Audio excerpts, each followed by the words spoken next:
Arinda Skull. Keren.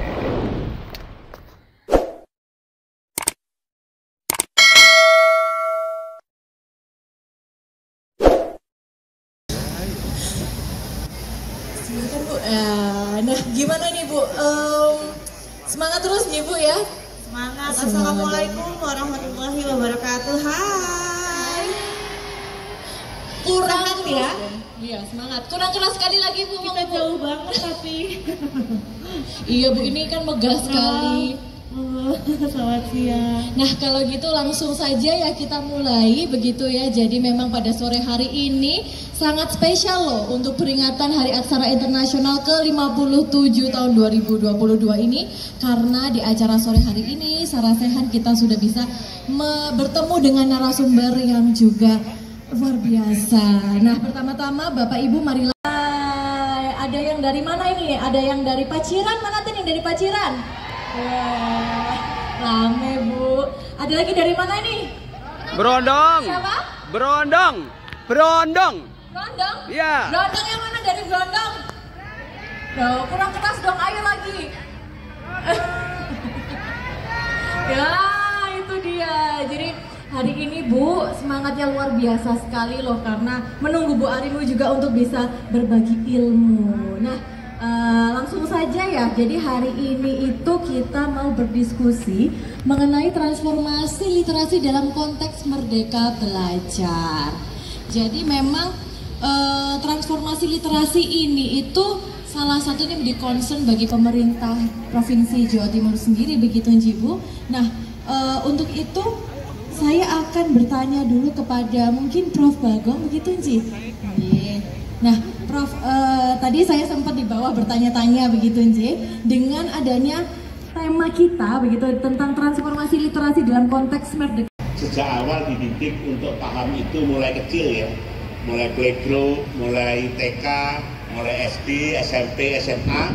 Nanti ketika kuliah mereka akan menjadi peserta didik yang punya daya ingin tahu yang luar biasa, tapi juga mereka bisa memilih Copy paste. Jadi semuanya itu udah ada copy paste semua ya. Jadi bahkan terkadang itu menjadi suatu hal yang sudah lumrah, hal yang biasa. Jadi katakanlah ini sebagai mahasiswa nih ya, curhatan ya, kita dapat dari internet langsung kita ngeparafrase kembali. Jadi sebenarnya cuma diganti aja. Yang pertama, nah ini pasti sudah tahu tapi kadang-kadang actionnya lebih susah Pak daripada ketika melakukan lebih susah daripada omongin gitu. Yang pertama kalau boleh kami sarankan adalah bagaimana kita menghabiskan quality time terhadap anak-anak.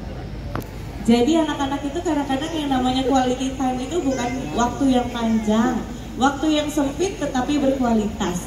Dan harapannya di waktu yang sempit ini bisa diisi dengan kegiatan-kegiatan literasi dari sedini mungkin, bahkan dari anak dalam kandungan, anak baru lahir, baru bisa ngomong dan seterusnya. Anaknya belum baca, kita Bu yang membacakan. Mau ibunya, mau ayahnya. Nah ini saya kenapa passionate banget ngomong seperti ini, soalnya saya selaku pelaku Bu. Bahasa saya ini selaku pelaku. Jadi dulu mau nidurin anak, saya coba gitu ya. Kan ada konsep mendongeng ya Bu. Ketika anak saya belum bisa baca, saya coba dongengin, saya tuh hampir mundur itu. Karena ketika mendongeng kepada anak-anak, harapan saya anaknya cepat tidur, ini malah jadi tambah semangat. Nah, ini jadi nggak tidur ini jadinya.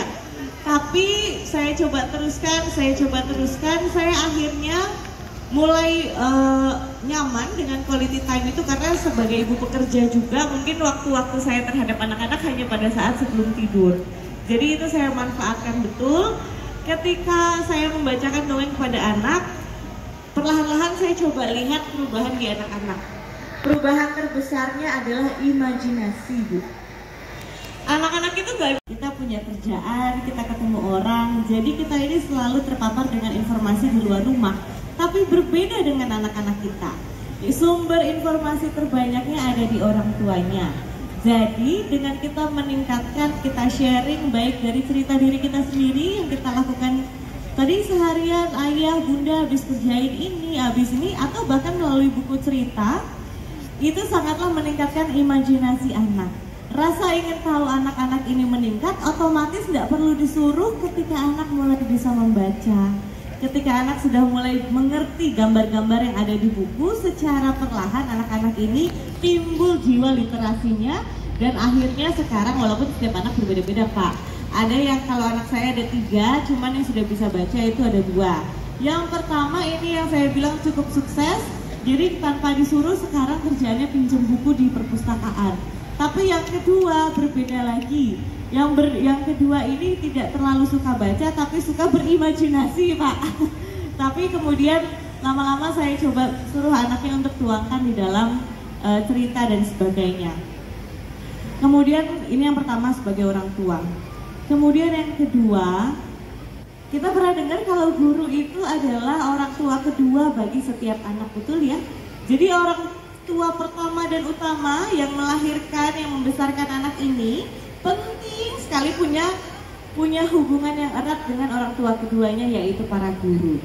Karena para guru inilah yang sangat berkompeten untuk bisa mengarahkan anak-anak kita menjadi yang diharapkan oleh orang tua juga. Karena guru-guru ini sudah dididik bagaimana secara sistematis anak-anak bisa dididik dengan sangat baik, dengan tujuan yang sama dengan orang tuanya. Kemudian sebetulnya masih banyak lagi, tetapi kunci utamanya sebagai orang tua adalah dapat memfasilitasi anak. Bagaimana kemudian goalnya bagi saya tadi, sebetulnya saya setuju dengan yang tujuan kedua itu. Kalau anak-anak sedini mungkin mulai kita tanamkan literasi, tujuan keduanya adalah imajinasi apa yang paling disukai anak. Di situ biasanya sangat kelihatan anak-anak ini arahnya ke sini imajinasinya. Dari situ banyak sekali Bapak Ibu informasi yang membuat kita sebagai orang tua, wah berarti anak kita punya bakat di sini. Anak kita baru kemudian kita mengarahkan anak kita untuk mencari informasi sebanyak-banyaknya melalui dunia literasi, baik dengan membaca buku ataupun dengan digital. Perlahan-lahan baru kita arahkan menjadi literasi kritis tadi.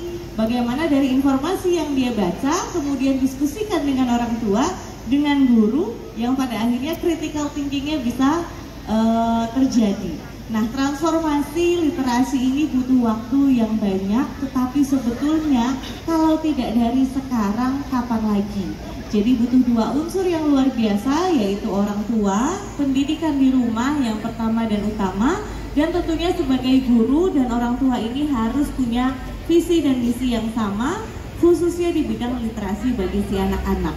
Dengan begitu harapannya Indonesia minimal lah kita bisa panen nih Bapak Ibu kalau kita genjot dari sekarang dengan keadaan Indonesia yang sebetulnya modelnya sudah baik, sudah sangat baik, cuman belum terarah saja. Insya Allah di tahun 2045 Indonesia emas, kita bisa panen seluruh sumber daya manusia di negara Indonesia ini menjadi yang negara dengan sumber daya manusia yang sangat berkualitas. Setuju ya? Ibu, Bapak guru sekalian yang hadir mendidik anak yang sekarang ini kebanyakan guru PAUD, SD, SMP atau campur? Campur semuanya. Tapi bisa dipastikan 2045 setiap siswa-siswi yang Bapak Ibu sekalian didik adalah siswa-siswi yang masuk ke usia produktif. Nanti di pundak mereka lah Indonesia.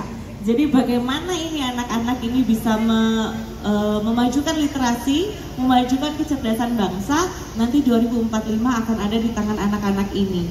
Jadi kurang lebih kalau dari saya itu fokusnya hanya ayo kita sama-sama transformasi literasi kita dengan modal yang sebetulnya sudah sangat baik, tetapi tentu tidak bisa bekerja sendiri, harus dari generasi ke generasi, harus dari berbagai pihak, dari orang tua, guru dan juga lingkungan yang membangun. Nanti mudah-mudahan ini yang membuahkan hasil di saatnya nanti.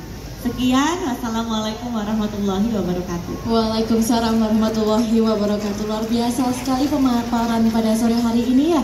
Nah, sebelum saya membuka pertanyaan, Bu, saya itu -4,5 dari kelas 1 SD. ini saya ya. Jadi karena saya itu sukanya baca, saking cintanya saya sama baca sampai malam-malam disuruh tidur saya itu di bawah selimut tuh baca sama senter. Karena saya itu suka membaca. Nah itu maksud saya, maksudnya mungkin di sini juga Bu Arumi dan juga Profesor dan Bu Anis bahwa anak-anak itu diberikan kebebasan, dikasih sebuah budaya. Lama-lama di perpustakaan sekolah itu saya jadi kayak reguler gitu loh Bu. Dan itu membaca terus sampai sekarang. Akhirnya satu hal yang saya tahu ketika orang tua saya memperbolehkan saya membaca, saya menjadi orang yang percaya diri.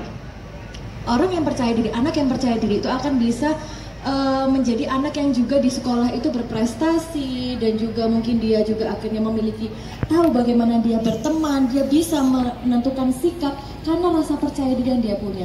Dan dari pengalaman saya, rasa percaya diri yang saya dapatkan adalah ketika saya bisa membaca banyak buku. Karena semakin banyak buku dibaca, itu juga semakin membentuk karakter seseorang anak. Begitu. Nah, kalau begitu untuk penutup ada 3 pertanyaan. Siapa yang mau bertanya? Boleh, monggo. Menjawabnya, anak-anak itu bisa membaca bisa, tetapi mengartikan apa yang dibaca itu masih sekian persen dari anak-anak yang bisa membaca. Mungkin barangkali Profesor bisa memberikan solusi pada kami terkait itu. Saya ucapkan terima kasih. Sekian, wassalamualaikum warahmatullahi wabarakatuh. Kenalkan, nama saya Isro'iyah dari Pedesaan Payaman, Solokuro. Bapak, saya merasa sangat berbahagia dan berterima kasih sekali karena hari ini dipertemukan dengan bunda-bunda literasi. Ibu dan Bapak yang saya hormati, terkait sama dengan apa yang ditanyakan oleh Ibu dari Paciran untuk memberikan penjelasan kepada anak. Sedangkan saya sendiri selaku orang tua kadang kurang memahami tentang apa yang dibaca, yang ada di dalam buku, apalagi yang ada di dalam HP. Yang pertama terkait dengan yang pertanyaan dari Ibu Paciran tadi.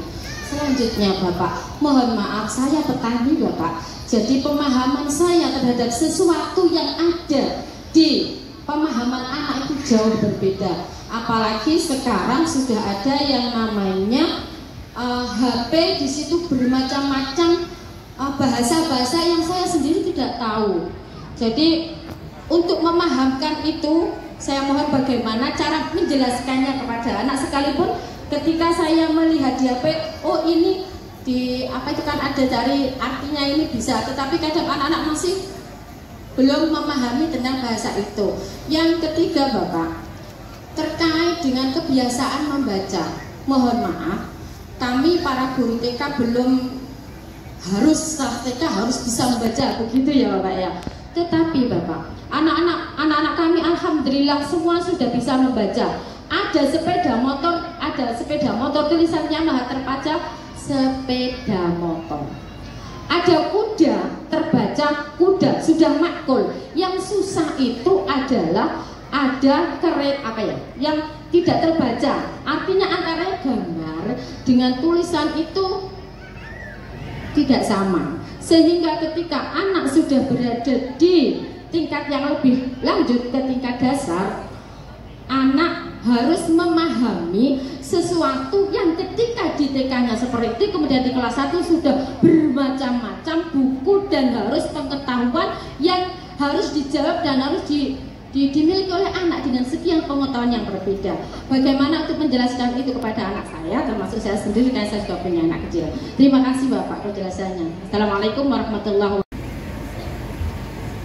Ya, monggo untuk pertanyaan pertama bisa dijawab monggo untuk Profesor dulu Ji.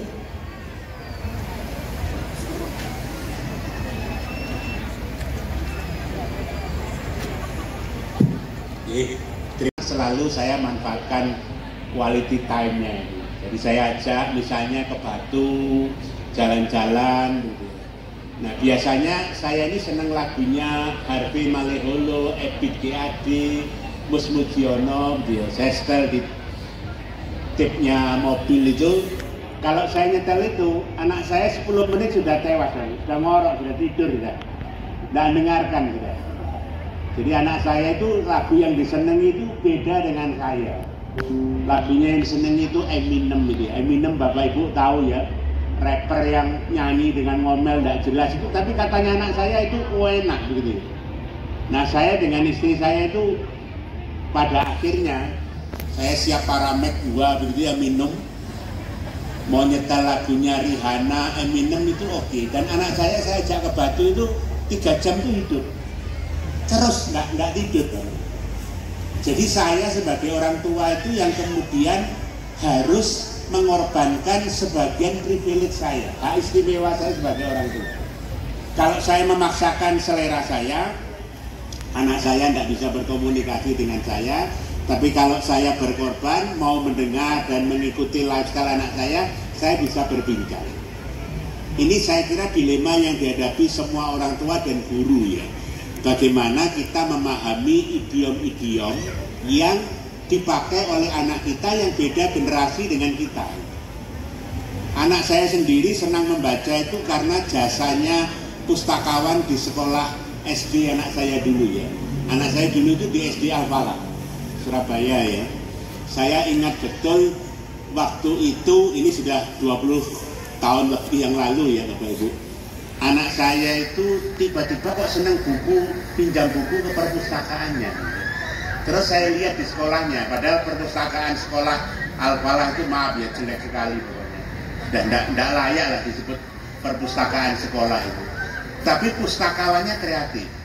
Dia buat poster yang gambarnya itu persis Indonesian Idol. Yang waktu itu rame Indonesian Idol ya, lomba nyanyi mencari bakat itu. Itu ditulis Librarian Idol di posternya itu. Persis seperti posternya Indonesian Idol, tapi mengundang siswa yang mau membaca akan diberi penghargaan. Penghargaannya itu hanya 1 tepak dengan isi pensil yang harganya tidak sampai 10.000.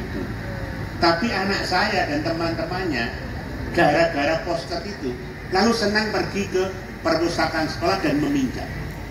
Ini kan soal kreativitas kita ya Bapak Ibu, untuk bisa mencari yang tepat, idiom yang bisa didengar, idiom yang bisa didengar oleh anak-anak.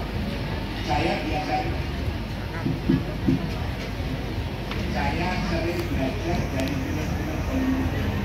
Film Hollywood itu Bapak Ibu, itu idiomnya luar biasa. Orang nonton itu pulang tuh ada perasaan ingin ngebut, padahal hanya 2 jam menonton. Itu karena idiomnya yang dipakai itu cocok untuk pemirsanya.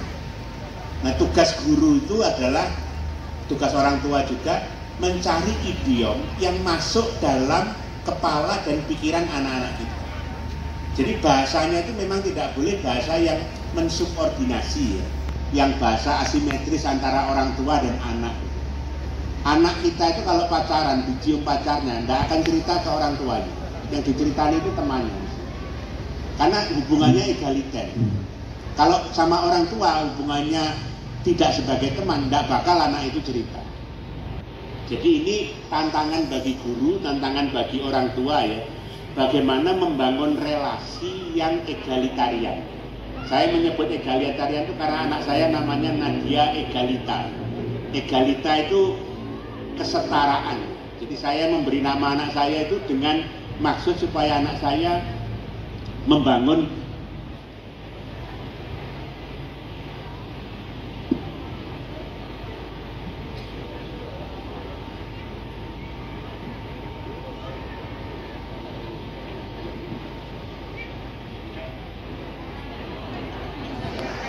itu resikonya memang guru akan kehilangan sebagian privilege. Karena model pendidikan Bapak Ibu, kalau Bapak Ibu pernah membaca Paulo Freire ya, model pendidikan yang dianjurkan oleh filsuf pendidikan ini menabung dan memperlakukan kepala anak itu seperti bejana kosong yang diisi terus-menerus dengan informasi. Tapi Paulo Freire mengatakan pendidikan yang kritis adalah pendidikan yang hadap masalah, yang mengajarkan pada siswa kita untuk terbiasa dia tidak segera menerima kebenaran itu sebagai sesuatu yang final. Ini contoh yang sederhana yang saya pelajari dari senior saya ya. Bapak Ibu mungkin pernah mendengar nama Profesor Sutandjo Witno Subroto. Ini dekan fisik yang pertama. Saya ini beruntung menjadi asisten Pak Tandjo 30 tahun. Pak Tandjo itu memberi contoh begini, kalau Bapak Ibu tahu ada perempuan menangis gara-gara suaminya meninggal karena COVID misalnya, jangan pernah buru-buru disimpulkan itu tangisan kesedihan. Belum tentu ya. Kalau suaminya seperti Rizky Bilar yang suka nyekik lehernya istrinya, atau suaminya punya pelakor-pelakor yang lain selingkuhannya, itu sebetulnya tangisan bahagia. Alhamdulillah, nggak usah dibunuh, sudah mati sendiri itu alhamdulillah. Kalau dia habis reuni ketemu mantannya dulu yang sudah duda, itu tangisan pengharapan. Ini benar.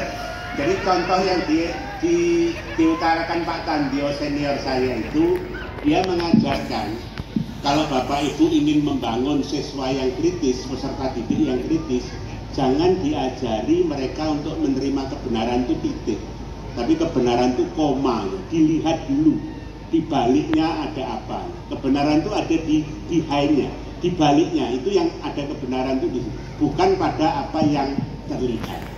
Kalau Bapak Ibu bisa mengembangkan cara pandang seperti itu pada peserta didik, saya yakin harapan Bu Armi tadi, generasi emas kita itu akan bisa kita peroleh nanti di tahun 2045. Itu ya Mbak Sasa. Ada tambahan lagi Bu?